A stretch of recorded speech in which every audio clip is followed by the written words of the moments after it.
जीसीजे विजय संगीत चैनल में आप सभी का हार्दिक स्वागत, अभिनंदन। आज हम बात करेंगे उच्चारण स्थान में। उच्चारण स्थान क्या है, इसके बारे में अगर बात करें तो उच्चारण स्थान वे मनुष्य के अंग जहाँ से वर्णों का उच्चारण स्पष्ट होता हो, वर्णों का उच्चारण स्पष्ट होता हो, तो जिन जिन अंगों से वर्णों का उच्चारण होता हो वे अंग उसके उच्चारण स्थान कहे जाते हैं। अब बात करते हैं उच्चारण स्थान मनुष्य शरीर में कहाँ कहाँ होते हैं, तो होने की स्थितियां तो बहुत सारी होती है, लेकिन प्रायोगिक जो स्थितियां हैं उनकी अगर बात करें तो पहले थोड़ा सा चित्र बना करके उसको समझने का प्रयास करेंगे, ताकि जब हम वर्णों को समझे तब कोई दिक्कत नहीं हो।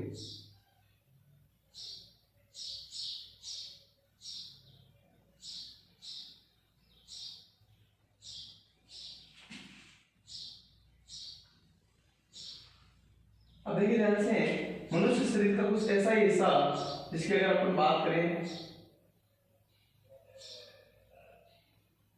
तो ध्यान रखें। अब यहां से कंठ, सबसे पहले कंठ,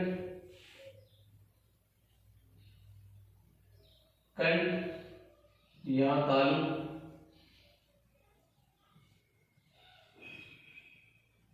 यहां होता है मूर्धा, यहां होते हैं आपके दांत, तो इसको बोलते हैं दंत। ये वाला जो हिस्सा है इसको बोलते हैं ओष्ठ, और ये वाला जो हिस्सा है इसको बोलते हैं नासिका। ठीक है, और भी बहुत सारे हिस्से हैं, जैसे कंठ और तालु, इन दोनों के बीच को बोलते हैं कंठ तालव्य। क्या बोलते हैं? कंठ तालव्य। और कंठ और ओष्ठ है, तो इनके बीच का जो स्थान है इसको बोला जाता है कंठोष्ठ। ठीक है, तो कहने का मतलब मुख्य रूप से 6 या 7 जो भाग है उनकी बात करेंगे। कंठ, तालु, मूर्धा, दंत 4, ओष्ठ 5, नासिका 6, और कंठोष्ठ 7, कंठ तालव्य 8, और एक होता है जीवामूल। ठीक है, जीवामूल जो जीवा है उसका मूल, उसको जीवामूल बोला जाता है, ये भी आपको ध्यान रखना है। और एक होता है दंतोष्ठ, दांत और ओष्ठ दोनों का मिला जुला रूप दंतोष्ठ कहलाता है। ठीक है, अब ये तो अपन ने समझा है कि स्थान कहाँ कहाँ होते हैं। अब बात करते हैं कौन कौन से वर्ण किन किन स्थानों से बोले जाते हैं, या किस वर्ण का उच्चारण स्थान क्या है, तो ये समझना है। तो संस्कृत में क्या होता है कि कोई भी बात होती है उसको बड़ा चला करके नहीं, बल्कि उसको सूत्रों के द्वारा छोटे रूप में, संक्षेप रूप में प्रस्तुत किया जाता है। तो अपन बात करते हैं उन सूत्रों की, कौन कौन से सूत्र हैं और कौन कौन से वर्ण किस किस उच्चारण स्थान से बोले जाते हैं, सबको एक साथ अभ्यास कराते हैं। ध्यान से सुने। नंबर 1 सूत्र की बात करते हैं।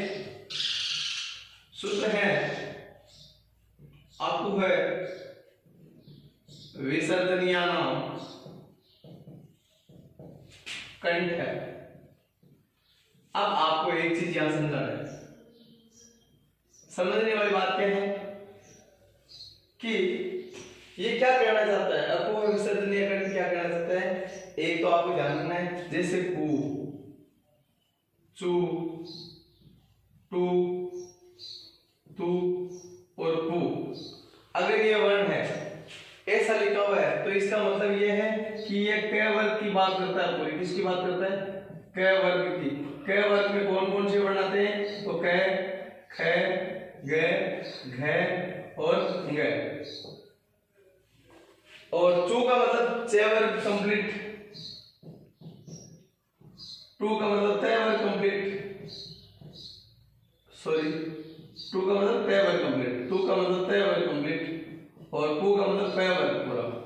ठीक है, तो अब आपको यहां ध्यान रखना सूत्र में, ये सूत्र बताता है अकु है विसर्जनीय नाम कंठ है। कहने का मतलब इन सभी का उच्चारण स्थान क्या होता है?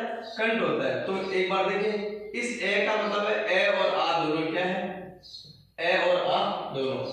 कु कु का मतलब क वर्ग पूरा, क ख ग घ ङ।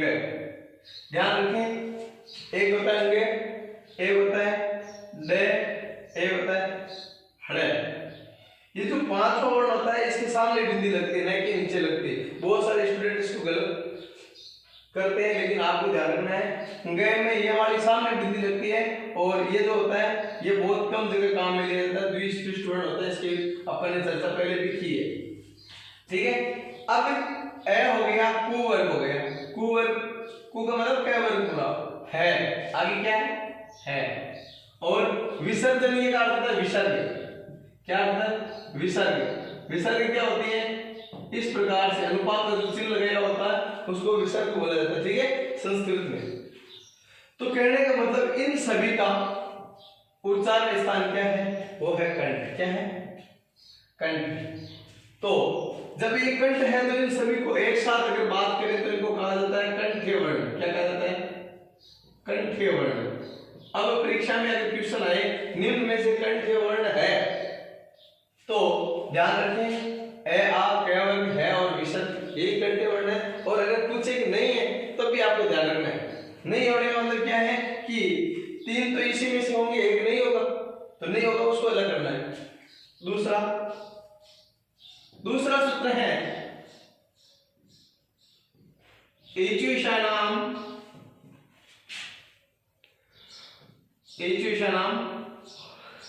तालु। तालु, तो ध्यान से सुने, ईचुषाणाम ए के साथ में आ ले लिया तो इस ई के साथ भी दोनों ही हो जाएंगे। चू का मतलब क्या समझेंगे, च वर्ग पूरा समझेंगे। क्या समझेंगे, च वर्ग, च छ ज झ और ये। इसके बाद ये देखिए, एक एक वर्ण की बात कर रहे हैं, ई चू ये, तो ये श, ये श। अब देखो लास्ट में ये नाम आ रहा है, इसका मतलब ये क्या बता रहा है, बहुवचन की बात बता रहा है, तो आपको इसको साथ में नहीं जोड़ना है, ये भी ध्यान रखें। तो कहने का मतलब तालव्य वर्ण कौन कौन से होते हैं, तो ई च वर्ग और ये और श, इन सभी को क्या कहते हैं, तालव्य वर्ण कहा जाता है।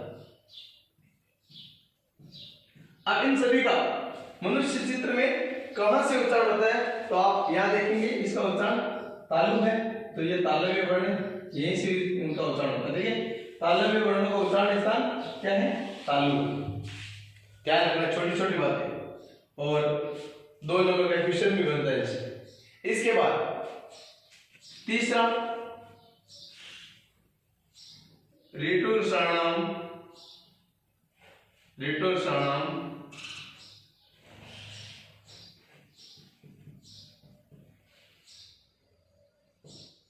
मूर्धा। ऋटुषाणाम मूर्धा, तो कहने का मतलब क्या है, अब ये जो ऋटुषाणाम है इसको समझना है।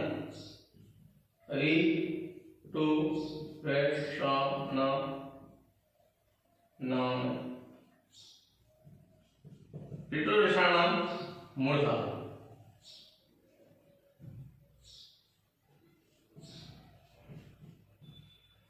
अब ध्यान रखना है, ऋटुषाणाम का अर्थ है री। हाँ, तो अपन देखेंगे कि मूर्धन्य वर्ण कौन से होते हैं, ध्यान से सुने। री, इस री का मतलब क्या है, री छोटा और री बड़ा, दोनों री। टू का मतलब ट वर्ग पूरा, ट ड। ध्यान से सुना, इस ड के बाद में ये अड़ भी आता है, ठीक है, लेकिन इन दोनों को एक साथ लिखने की जरूरत नहीं होती, हालांकि इतना पूछा नहीं जाता, द्विस्पृष्ट वर्ण है। मैं तो ये इसलिए बता रहा हूँ कि ये ड कहाँ आता है, तो ड के बाद में आता है, न कि इस जगह आता है, ये आपको जानना है। ढ, इसके बाद एक ऐसा वर्ण हो जाता है ढ और घण, तो री हो गया, ट वर्ग हो गया। अब देखो यहाँ ये है तो यहाँ र, यहाँ ये वाला से है, इसको तालव्य श कहते हैं, तो यहाँ मूर्धन्य श है, ठीक है। तो इन सभी का उच्चारण स्थान क्या है, मूर्धा है। ये सभी क्या है, मूर्धन्य है, तो ये सभी क्या हो गई, मूर्धन्य वर्ण हो गए। क्या हो गए, मूर्धन्य वर्ण हो गए। ठीक है, अब मूर्धा कहाँ है, तालु के जस्ट ऊपर का भाग, तालु के जस्ट आगे वाला जो भाग होता है शरीर में वो मूर्धा है। ठीक है, इसके बाद में नंबर 4 आगे ऋतु लसानाम दंता, ऋतु लसानाम दंता, इसका मतलब क्या है। अब देखो यहाँ ये लृ सिंगल होता है, इसका दीर्घ रूप नहीं होता है, ध्यान रखना। तो ये हो गया लृ, तू का मतलब तय वर्ग, तय थे दे धे न। ठीक है, इसके बाद ले, क्या न, इसके बाद से। इन सभी का उच्चारण स्थान क्या है, वो है दंत। क्या है, दंत। इन सभी को कहा जाता है दंत्य वर्ण। क्या कहा जाता है, दंत्य वर्ण। ठीक है, अब दंत्य वर्ण तक की बात हो गई, दंत वर्ण कौन से, याद रखो। अब नंबर 5, नंबर 5 आगे की बात करते हैं ओष्ठ। क्या बात करेंगे, ओष्ठ की। फ्रेंड्स अब हम देखेंगे, अपन ने सबसे पहले 4 तक देखे थे। कौन कौन से देखे थे, कंठे, कंठे वर्ण देखे थे जिनको कंठ स्थान है, तालव्य में देखे थे जिनका तालु स्थान है, और मूर्धन्य देखे थे जिनका मूर्धा स्थान है, फिर अपन ने देखे थे दंत्य जिनका दंत स्थान है। ये चारों अपन ने देखे। अब नेक्स्ट पढ़ेंगे ओष्ठ। क्या पढ़ेंगे, ओष्ठ। ओष्ठ में कौन कौन से है, तो एक सूत्र है उपयुक्त मानिए नामोष्ठो,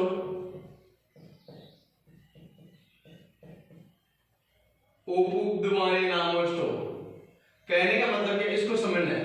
बहुत सारे स्टूडेंट गलती करते हैं, अब आपको समझना क्या है वो समझे। कहने का मतलब इस शब्द में अर्थ आपको समझना है। पहले इसको अलग अलग करो, तो इसको अलग अलग करोगे तो उ पु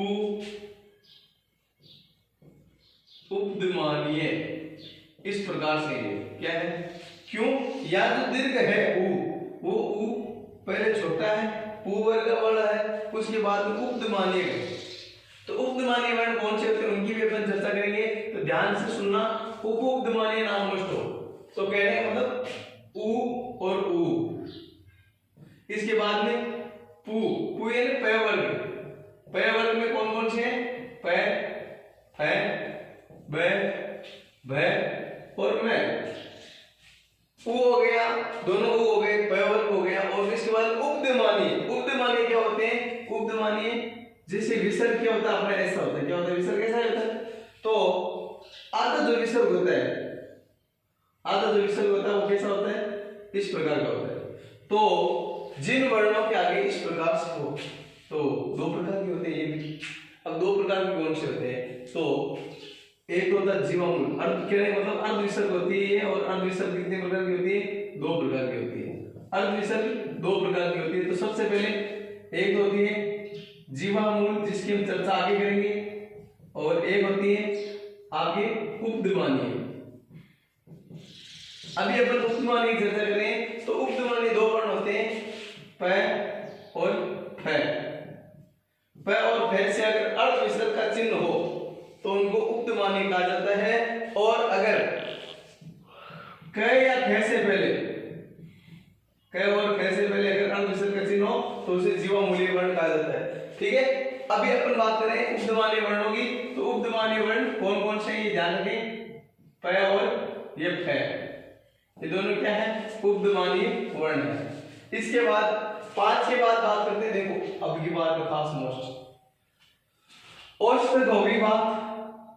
नासिका, नासिका का सूत्र है नासिका अनुस्वार से के 2 और चय के 2। अपन सीधी सीधी बात कर लेते हैं, नासिका यमगण नाम नासिका, यमगण नाम नासिका। एक सूत्र ये लगता है, दूसरा सूत्र ऐसा लगता है, नासिका अनुस्वारस्य, नासिका अनुस्वारस्य। अब आपको मतलब समझना है इसका, ये क्या कहना चाहता है कि यह, मैं, गह, न और न इन सभी का ये मैं गए हणे और न, ये सभी क्या है अपने वर्ग के पांचवें वर्ण है। और पांचवें वर्ण का उच्चारण स्थान अपने वर्ग में तो होता ही होता है, लेकिन इसके साथ उसका उच्चारण स्थान क्या है, नासिका है।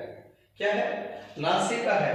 तो ध्यान से सुनना है। और बहुत सारे स्टूडेंट्स, कुछ स्टूडेंट जो कंपटीशन तैयारी कर रहे हैं वो भी ध्यान से सुने कि अगर इस प्रकार का हो, जैसे यहाँ इनमें से कोई भी एक वर्ण, जैसे मैं का उच्चारण स्थान है, मैं का उच्चारण स्थान पूछा अगले ने, मैं वर्ण का उच्चारण स्थान बताओ। तो मैं वर्ण का उच्चारण स्थान सबसे पहले इसका अगर ऑप्शन की बात करें तो ऑप्शन में ऐसे भी हो सकता है जैसे ओष्ठ, ठीक है। इसके ऑप्शन कितने प्रकार से बन सकते हैं वो आपको बता देता हूं। जैसे नंबर 1 ओष्ठ, दंत,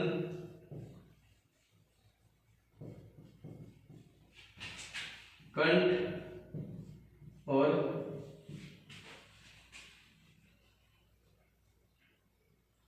मूर्धा। अगर ऐसे ऑप्शन हो तो ध्यान रखना है मैं का उत्तर क्या हो, मैं क्या है, मैं का उच्चारण स्थान ओष्ठ हो जाएगा। लेकिन दूसरा तरीका, अब की बात समझना, ओष्ठ, नासिका, कंठ और मूर्धा हो तब आपको नासिका करना है, ठीक है। क्यों करना है, इसके पीछे बहुत सारे रीजन होते हैं। तो आपको रीजन यही ध्यान रखना है कि व्याकरण में ऐसा नियम है कि जो नासिका है उसको मुख्य रूप से प्रधान स्थान दिया गया है। तीसरा प्रकार है वो भी समझे, ओष्ठ, नासिका,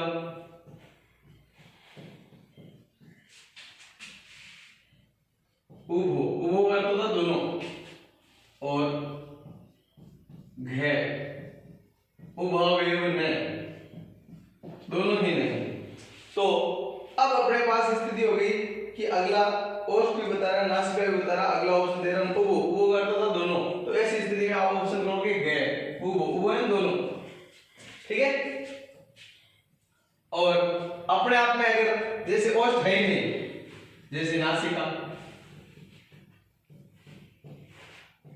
तालु, मूर्धा और दंत, ऐसी स्थिति में अपने आप क्या हो जाएगा, नासिका हो जाएगा। क्या हो जाएगा, नासिका। तो कहने का मतलब तो पांचवा वर्ण है उसके उच्चारण स्थान की अगर बात करें तो अपने मूल वर्ग का ही होता है, साथ ही साथ नासिका भी होता है। तो स्टूडेंट्स आपको ध्यान रखना है, बहुत सारे स्टूडेंट इसमें गलती करते हैं, आपको नहीं करनी, ठीक है। अब आगे बढ़ते हैं, सातवां अनुस्वार का भी ये है। अनुस्वार का मतलब जो बिंदी रखती है ऊपर बिंदी रखती है, जैसे पंप, तो ये क्या है, मैं बोला जा रहा है इसमें। खंड, ये खंड, इसमें हने बोला जा रहा है। तो अपने आप पास में ज्यादा बताने की जरूरत नहीं रही। नेक्स्ट बात करते हैं। अब देखो, नासिका भी हो गई, ओष्ठ भी हो गया, दंत भी हो गया, मूर्धा हो गया, तालु हो गया और कंठ हो गया। अब बात करते हैं कंठ तालव्य। कंठ तालव्य वर्ण होते हैं ए दे तो कंठ तालु, ए दे तो कंठ तालु। ए और ऐत, ए और ऐत का मतलब क्या है, दो ही वर्ण है, ए और ऐ, ये दोनों क्या है, कंठ तालव्य वर्ण है। क्यों है, कारण क्या है कंठ तालव्य होने का वो समझना है। और वो कैसे समझेंगे कि यहाँ कंठ भी आ रहा है और यहाँ तालव्य भी आ रहा है। देखिए अपन ने सबसे पहले बात की थी ए या आ, ये तो थे कंठ में, ई और ये ई, ये थे तालु में। अभी जब ए बनता है तो ए धन ई या आ धन ई, ऐसी स्थिति में क्या बनता है, ए बनता है। तो ये दोनों मिले हुए हैं, और जब ए बनता है तो ए के साथ में ए मिलकर के ए बनता है। तो कहने का मतलब दो उच्चारण स्थान एक साथ मिलकर के एक नया वर्ण बना रहे हैं, तो वो संयुक्त रूप होता है, तो इन दोनों को क्या कहा जाएगा? कंठ तालव्य वर्ण कहा जाएगा। ठीक है, इसी के साथ में आगे औदौतो कंठोष्ठ।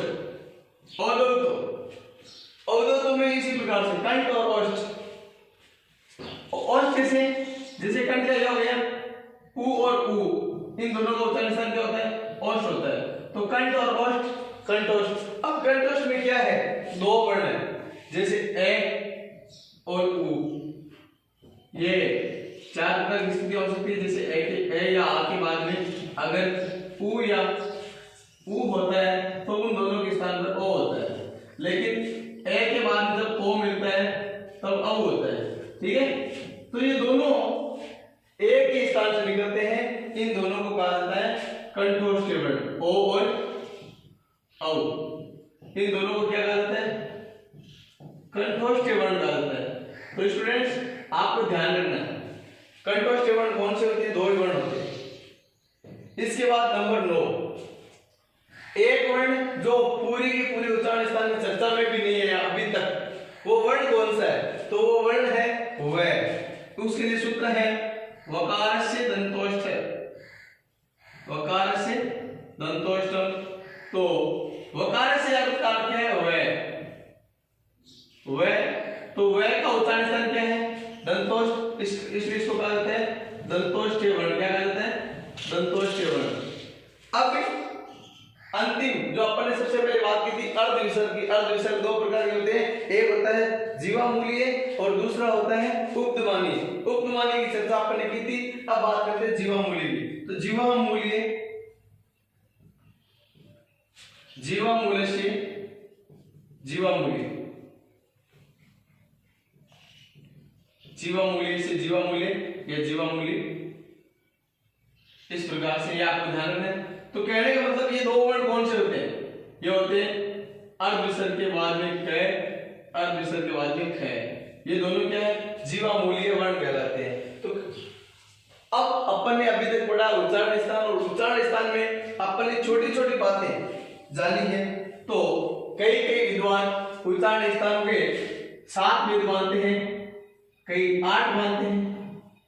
तो अपने को पाणिनीय शिक्षा के अनुसार 7 वेद मान करके पढ़ना होता है, और अलग अलग व्याकरणाचार्य के अगर नाम लेकर के बात पूछी जा रही हो तब आपको कुछ अलग से बताओ। लघु सिद्धांत कौमुदी की बात अलग होती है, तो और जो साइंस और भी ग्रंथ उनकी बातें होती हैं। लेकिन अपने जो चैप्टर है उन चैप्टर में अपन ने उच्चारण स्थान पढ़ा, और उच्चारण स्थान को सार्वत्रिक रूप में पढ़ने के बाद केवल और केवल आपको उच्चारण स्थान 7 याद रखने संख्या की दृष्टि से, और प्रत्येक का वर्गीकरण पढ़ना हो तो अपन 10 वर्गीकरण पढ़ेंगे।